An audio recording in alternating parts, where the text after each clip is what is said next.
What's been this week of practice like, coming off what I imagine was a pretty disappointing performance for you guys?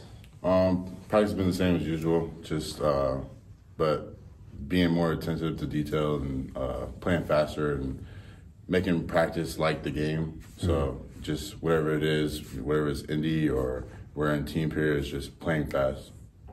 Definitely, what he said, just more precision with the reps, attention to detail. What does that mean to you guys, attention to detail? We hear that, and it's attention to detail. What does that mean? Really just being like more focused on our technique and fundamentals. Okay. And just having more precision rather than just,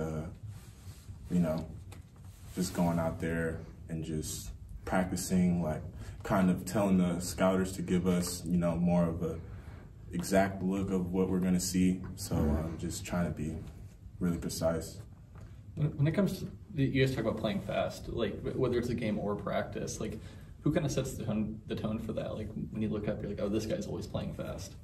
I would say Skylar Thomas. He's a great defensive leader, and even Melvin Jordan. Like those two right there, they're always playing fast, whether it's practice or game, and so we have to match their tempo.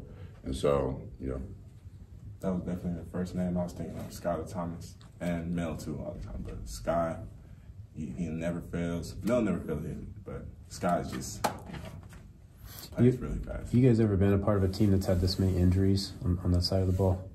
Not that I can think of, no. What's that like, playing through that and trying to fight through with, it's not just that you're short, you're missing a lot of guys.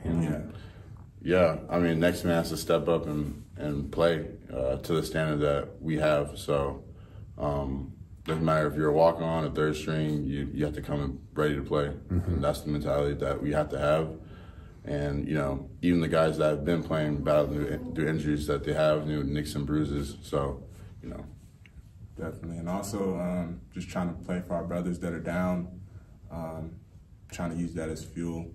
And we appreciate everybody stepping up. We got, Andy coming to the OLB room, helping us out too. So everybody's just been trying to bunch together and do what we can, because this is football. So it's like he said, next man up, and we trying to just build with what we have. But we're trying to play hard for our brothers too. So that's got to be mentally challenging, I would think, to have so many guys go down and then have a performance like that and try to, how do you approach that, I guess? It's motivation for me.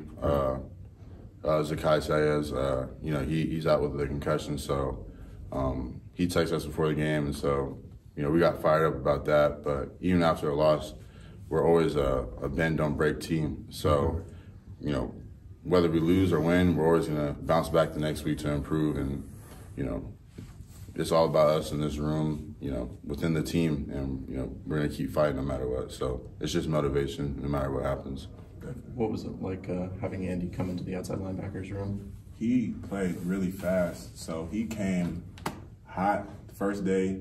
He seemed like he knew what he was doing already, so he definitely spent some extra time with Coach getting our scheme, and he just came out hot. So he was bringing that energy, and it's great to have him with us. Yeah, his motor's good. Like, when you look out on film, he's 1,000% every single play.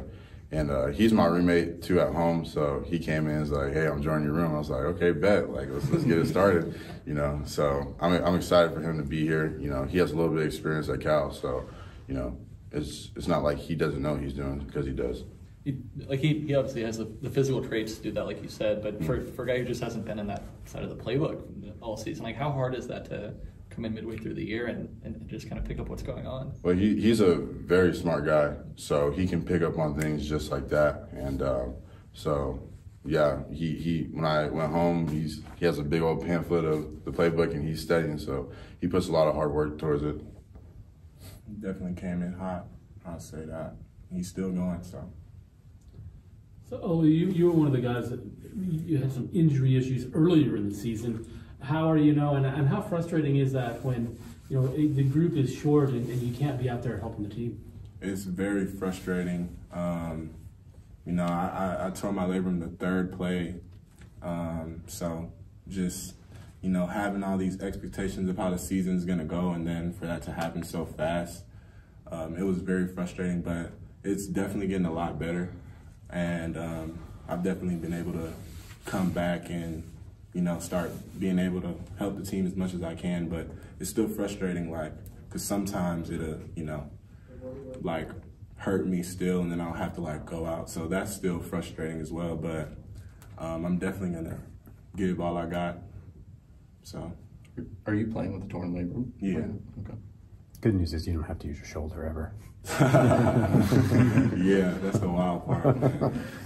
Everything. I mean, you joked about it, but like, how does that change how you approach a tackle, how you like break down on a guy? Like, it's gotta, I'm sure it kind of sticks in your head. It definitely does, but I'm trying not to let it stick in my head, and that's why all my coaches are telling me just go and play fast, don't think about it. But this last game, I really think it was like just because of my first game fully back, and I really haven't tackled with it, so just feeling how it was, and I missed a couple tackles because I felt like I just wasn't bringing enough power as I originally would have. So now I know like how it really feels. I feel like now I know what I need to do better, and how I need to approach tackles better, and just everything like that. If I was just some dude sitting on the couch, I'd be like, young, hurt, you're about to face two of the better rushing teams in the country. You got Air Force who runs the ball. Like, I see all this, I'm like, oh, these guys are toast. Like, what would your response to that guy on the couch be? Stay tuned for what's about to happen. I mean, people can doubt us all they want. Like we go back to what Coach Brady tells us. It's about us in the room. We're not too worried about what other people are saying. We know what we're capable of playing defense, and so it excites me the most that we can face these challenges. So just stay tuned. Definitely stay tuned, and we just have to be disciplined. I feel like that's the biggest thing, especially with Air Force. Like playing them at Wyoming, that was our main thing. Just being disciplined into their triple option. Everything they have going on. Everybody do their job. Don't be so focused on, trying to make the play, with your eyes, and just everybody execute their job, and we'll be just fine. I imagine that's harder when you're down guys and you probably want to do more and you get down points. Like, it's just a matter of staying disciplined though, huh? Yes. Yeah.